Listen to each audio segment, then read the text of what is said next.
the lies that narcissist is telling you throughout the relationship, they might come out after relationship is finished. I am a survivor of abusive relationship. For 8 years, I was in a relationship with covert narcissist. I am a person who truly loved my ex-husband. I really did everything throughout the relationship, like every abused person was truly loving him with all my heart. I never thought that he actually could lie to me. And especially when he, at the very beginning of our dating, he was telling me a lot of details about him and that he cheated on his previous partner, that he actually decided to not to do that to his next partner, that he will not cheat. And well, it happened to me, unfortunately, and I didn't know about it until our divorce process when I saw the financial disclosure. And this is really, I would say, complex situation. So basically what he was doing, he was controlling finances.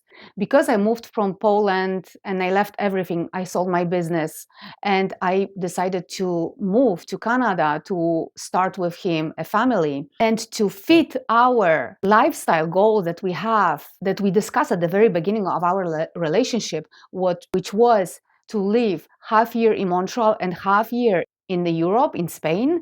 I was not able to continue having the same type of job I had because that kind of job was not allowing me to travel for 6 months, to leave the city for 6 months.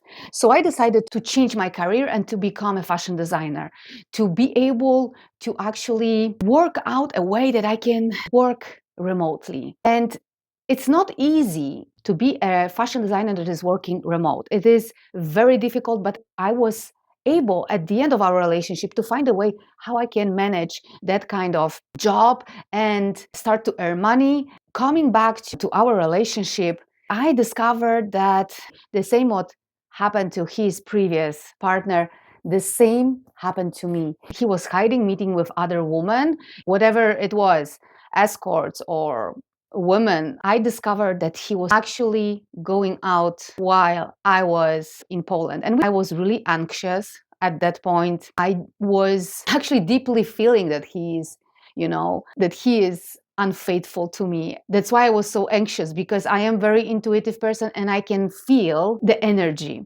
Together with my therapist, we were able to discuss how he can make me feel calmer. So every day we have conversation, what he's doing, where he's going, so I can be calm, that I know what is going on, where he is, and so on. I was in Poland packing my personal stuff to move from Poland to Spain to start our dreamed life, to live half year in Canada, half year in Spain. I was so excited. It was actually a lot of work to prepare all the stuff to move towards the Spain.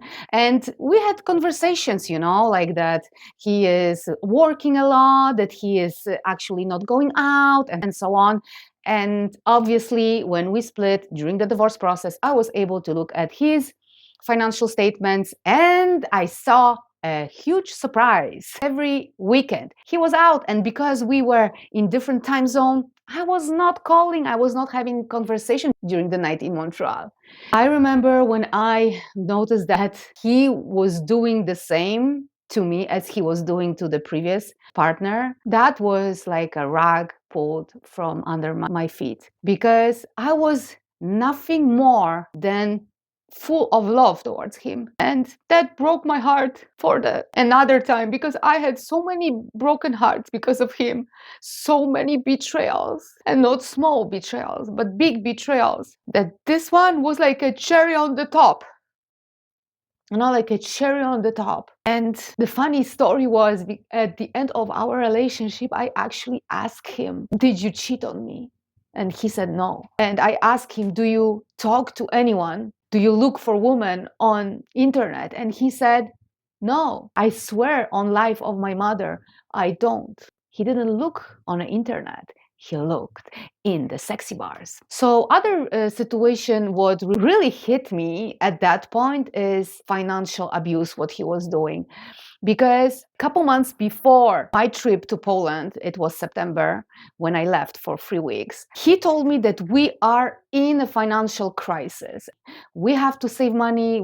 Let's not spend so much. Let's save, because I have to pay taxes. The previous year was really good for him, so he earned a lot of money, and the taxes was also big. So he said, I have no money. We have to basically try to, lower our expenses. So I did everything what I could. I started to use my own savings. And very interesting thing that when I checked his spendings, I even took notes that